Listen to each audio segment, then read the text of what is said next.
My name is Tanner Cooper, and I have a question of the day. Are MOOCs swiping the reality of a college course? It's the big decision. The student has just graduated high school, and it's time to think about college or higher education, or maybe just go straight into the workforce. An education path is one of the largest decisions that a student has to make. From grade school to high school, several decisions are made that shape one's future. College is a decision that ultimately determines what a student wants to pursue in his or her life. One topic that is changing the way students approach this college decision is the creation of massive open online courses, or MOOCs. MOOCs provide a unique opportunity for students and scholars to tackle higher education. However, I believe that there are a few drawbacks when compared to a regular college or university like Hendrix College, UFAS, things like that, where it's taught by a professor and some grad students. Okay, today I want to introduce and tell you about what is a MOOC. I also want to compare and contrast, like I said, a massive open online course and a college or a lecture-based course. And then, once we have the dynamics of both, I want to show you, is it the quality that a student wants in a course, or is it the quantity? And when I say quantity, I mean like the finances behind them. Since MOOCs are a rather new form of education, I want to present some brief information on the background of MOOCs. Massive open online courses are courses designed by professors and students to accommodate specific career needs. They were created in 2008 by professors George Simon and Stephen Downes.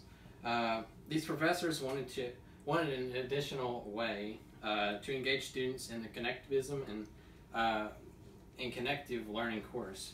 They were aiming for a way to allow their students and other classmates to have interaction and create some simple discussions over specific topics such as politics, some science, like rising science arguments, and maybe some new mathematic terms and stuff like that.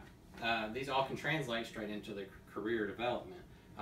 Science can be translated into, I don't know, pharmaceutical industry, even into medicine, doctor, what have you. And also, like mathematics, they can be translated straight to engineering. MOOC is a course of study provided by various colleges and universities for a wide array of students and scholars to access for little to no cost. This was the case in Washington Post columnist Beth Lebernecki's interview with a MOOC user, Andres Rasovic. Andres talked about MOOCs providing him with a great career development. Today, there are MOOC providers such as Udacity and Coursera. They're kind of like umbrella sites for MOOCs, and they offer millions of different kinds of MOOCs that have been designed by students, scholars, professors, etc. In a recent search conducted by the Washington Post on the MOOC provider Coursera, researchers found that over 52% of Coursera users take MOOCs for career development. I think MOOCs are great for students trying to get ahead in their career. It can develop him or her to obtain more knowledge of that career. Now that we have a background on MOOCs, let's begin our educational pathway compared to lecture-based courses.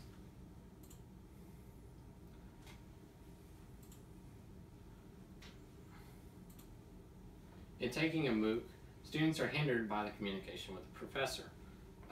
Typical college lecture classes are taught by a professor, and the students ask questions, ideas, and even solve problems right there firsthand. Through a MOOC, students have to contact these professors via email. This can be challenging, and this really deters a lot of students taking MOOC courses, as it's kind of a struggle to communicate with the professor. MOOCs are completed individually based on what subjects and interests the student has. So this kind of narrows down the pathway, so not a lot of users take the same MOOC at the same time. Therefore, they don't have very much peer interaction, which is kind of important in career development, I think. When viewing this the lack of interaction with peers translates to MOOC users creating one-sided opinions on various topics. Strictly MOOC users are generating one-sided viewpoints because of this lack of peer interaction.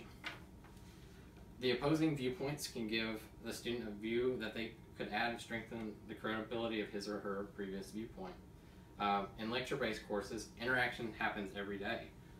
This allows the students to perform opinions that satisfy all other viewpoints. It gets them thinking about the different directions that people can come from different backgrounds. Now that we know a little bit about the MOOCs and how they compare up to lecture-based courses, let's talk about the quantity and the quality. The quality comes with the comparing and contrasting that I just did. There's several drawbacks that I pointed out about MOOCs compared to lecture-based courses, and this is one of those drawbacks that I feel like really would be beneficial if they took an online course. The good thing about MOOCs, though, is that they are rather inexpensive. They are little to no cost. They're offered almost everywhere.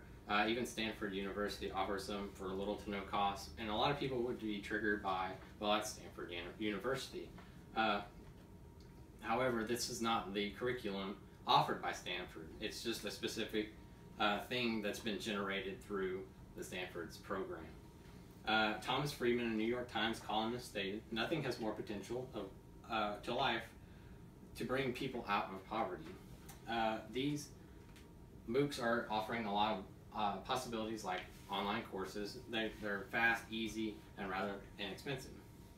But is the cost of MOOCs more attractive than the quality of the lecture-based courses? Although designed for benefits or to target students who are seeking more easier financially, MOOCs offer this great thing, but I think you're losing the quality compared to the lecture-based course. Balance is the key. I think a student should take MOOCs and lecture-based courses in a balance. I think this will produce a strong resume for careers, as well as receiving the right higher education that you would receive at a college or university. Some closing words. Since the arrival of MOOCs in the digital age, they have been a success and useful utensil for students, professors, and scholars worldwide. Originally created to increase course participation and interaction, of course, through a blog, MOOCs have grown to impact more than just classwork. They have to construct courses that involve materials and ideal to their learning capabilities. Although there are several positive aspects to MOOCs, I think that the instructor-conducted course has greater payoff than the educational done through MOOCs. I consider MOOCs to be a useful source for students who plan to take few courses online for aid in his or her career path. Taking both positive and negative aspects of MOOCs, they have generated a new way of education pursued and publicized.